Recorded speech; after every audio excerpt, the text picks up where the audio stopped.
Hello, everybody. Today I'll be going over the battles of Lexington and Concord and the colonials' tensions rise towards a revolution. At first, I'd like to give everybody a moment to grab a piece of paper and a few colors that they would like.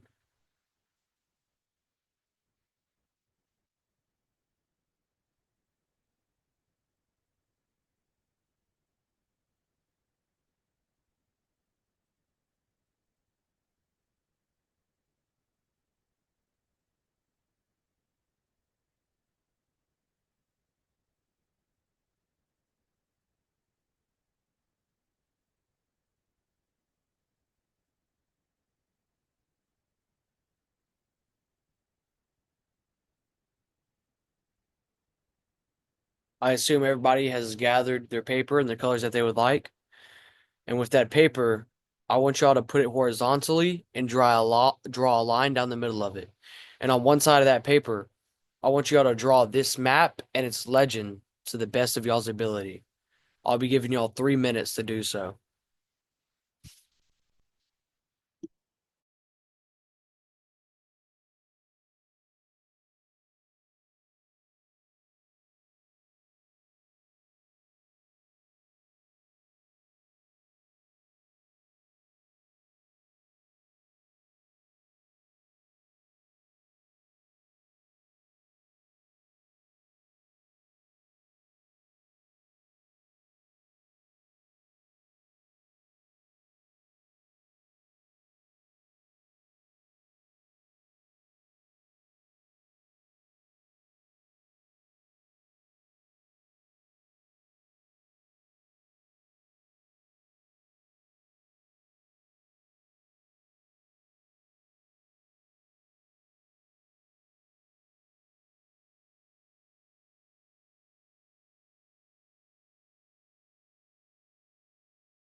Okay. On the other side of this paper, I would like for y'all to prepare to create y'all's own timeline as I go through this lesson. Colonial tensions rise. The British Parliament imposes taxes without colonial representation. The colonists protest through boycotts and demonstrations. Here are some of the key acts, and I'd like for y'all to put the year on y'all's timeline and the act. is the Sugar Act of 1764 was the first tax on the colonies to raise revenue. This was placed duties on sugar and molasses. It angered merchants and raised concerns about taxation without representation. In the Stamp Act of 1765, this required colonists to purchase special stamped papers for legal documents, newspapers, etc. It sparked widespread protests and the formation of the Sons of Liberty. The Townshend Act of 1767. It imposed duties on imported goods like glass, paint, and tea. This led to boycotts and heightened colonial resistance. The Boston Tea Party, 1773. Colonists protesting the Tea Act and the British monopoly dumped British tea into the Boston harbor. This provoked harsh British response, the Intolerable Acts, and escalated tensions towards the Revolution. Here are the Intolerable Acts, 1774. This is the British Parliament's punitive response to the Boston Tea Party. They closed the Boston harbor until the tea was paid for. It restricted Massachusetts from self-governance and required colonists to house British soldiers.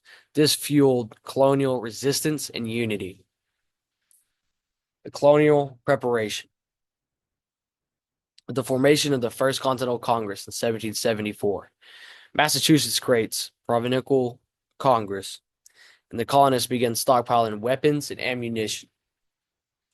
The militia groups train as Minutemen, and the British are aware of the growing resistance amongst the colonists.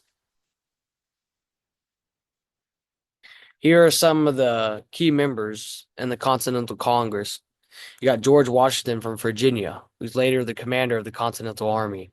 He was also the first president of the United States. You got Patrick Henry from Virginia. He was famous for the "Give me liberty or give me death" line. You got Joseph Galloway from Pennsylvania. He proposed a plan for the Union with Britain, but it was rejected.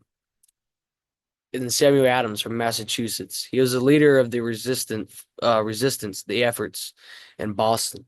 You got John Adams from Massachusetts, who's an advocate for the colonial rights and future U.S. president.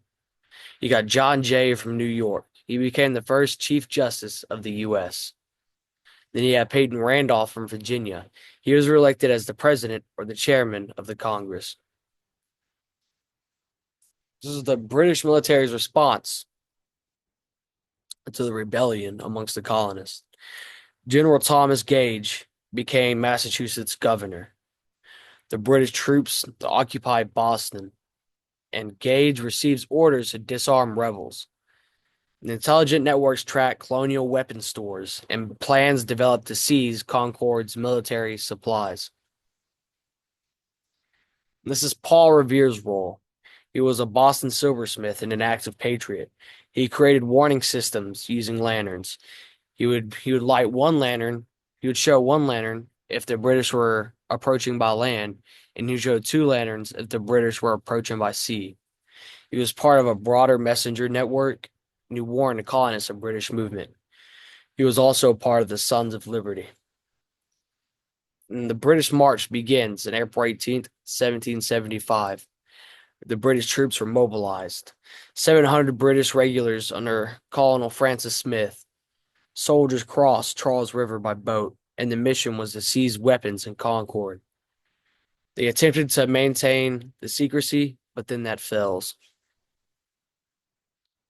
And this is the Midnight Ride. Multiple riders spread the alarm. You got Paul Revere and William Dowles as the main messengers, and Dr. Samuel Prescott joins in their effort. The network alerts the colonial militia that the British are coming. This is in Lexington Green on April 19th, 1775. It was an early morning, and Captain John Parker leads 77 militiamen to meet the British forces. The British forces arrive around dawn. The tensions were high, and both sides were on edge, and the first shots were fired, and was a shot heard around the world. This is the Battle of Lexington. It is unknown who fired the first shot, but 8 colonists were killed and 10 were wounded, and the British suffered minimal casualties. The militiamen were forced to retreat, and the British continued their march to Concord. Concord's preparation. The town was alerted by the messenger system. The weapons and supplies were moved to safety, and militia and Minutemen gathered. The colonists take strategic positions, and the North Bridge becomes the focal point. The Battle of Concord. The British search town for supplies. The colonial militia grows in number, fighting at North Bridge, and the British forces were outnumbered. It was the first organized colonial resistance. And the British retreats. The British began to return their march to Boston, and the colonists attacked from behind the walls and trees and rocks and buildings. It was a shoot and run tactic, and it was very effective. And the British casualties mount, and reinforcements arrive from Boston. This is the battle's aftermath. The British casualties, 73 dead, 174 wounded. The colonial casualties were 49 dead and 39 wounded. And the British retreat to Boston, but the siege of Boston begins and the American Revolution has officially started. The historical significance of the Battle of Lexington and Concord. It was the first military engagement of the American Revolution. It united colonies against the British rule. It demonstrated colonial military capability, and it sparked widespread resistance. And it was a point of no return in colonial and British relations. I found a helpful 3-minute video on YouTube that is a review of everything I've gone over. The American Revolutionary War began on April 19, 1775, when 77 colonial militiamen stood their ground against nearly 700 British troops in Lexington, Massachusetts. By the end of the day, and after another battle in Concord, Massachusetts, the American colonies were at war with Great Britain.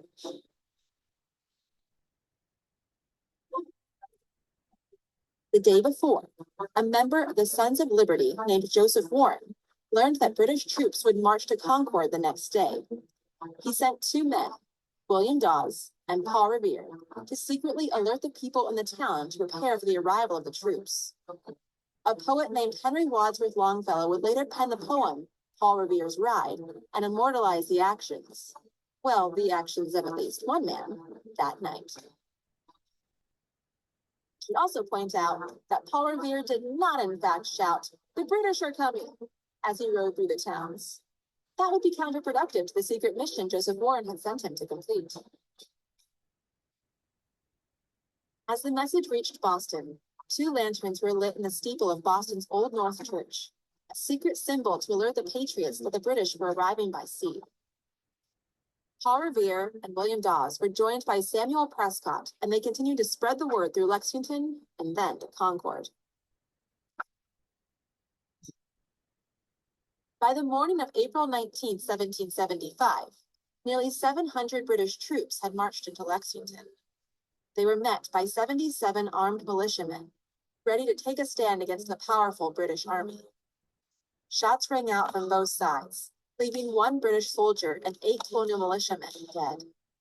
It was the shot heard round the world, although no one knows who fired the first bullet. Regardless, the American Revolution began. The remaining militiamen retreated, and the British soldiers continued on, intent on seizing weapons from a colonial armory in Concord, Massachusetts. Meanwhile, another militia in Concord gathered, prepared for battle. Shots were fired, and in the hours that followed, nearly 2,000 colonial militiamen amassed to fight the British. Realizing that they were outgunned, the British troops retreated to Boston. The militia followed the British and fired on them from behind trees, rocks, walls, and houses. The British troops began running through the countryside to escape. The colonial militia hot on their heels. While the British did meet up with reinforcements when they reached Lexington once again, it wasn't enough. They continued to retreat, and the American colonists chased them all the way. By the end of the day, the militiamen had proved they could stand up to the powerful British military. This early victory gave the people the confidence they needed to amass their own army and begin to wage a war for the heart of a nation and the future of democracy. Thank you, everyone, for your time.